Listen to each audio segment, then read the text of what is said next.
Bullet রাজার বিশ্বজয়। রাস্তা কাঁপানো সেই দুক দুক শব্দ এখন কাঁপিয়ে দিল পুরো বিশ্বকে।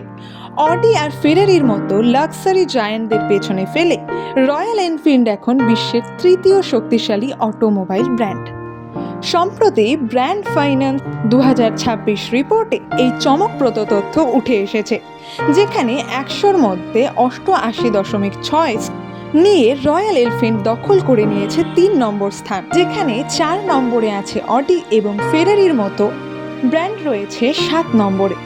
গর্বের বিষয় হলো দীর্ঘ 10-এর তালিকায় কিন্তু শুধু রয়্যাল এনফিল্ড নয়, জায়গা করে নিয়েছে আরও 3টি ভারতীয় ব্র্যান্ড, টাটা মোটরস, মাহিন্দ্রা এবং হিরো মোটোকর। তালিকায় সবার উপরে যথারীতি রাজত্ব করছে টয়োটা এবং বিএমডব্লিউ।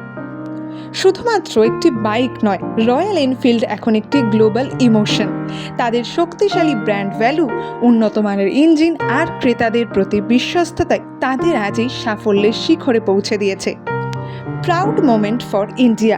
ভারতীয় ব্র্যান্ডের এই বিশ্বজয় নিয়ে আপনার মতামত কি জানান আমাদের কমেন্টে। ধন্যবাদ। এরকমই আরও অনেক জানা অজানা তথ্য পেতে লাইক এবং সাবস্ক্রাইব করে পাশে থাকুন চ্যানেলটির।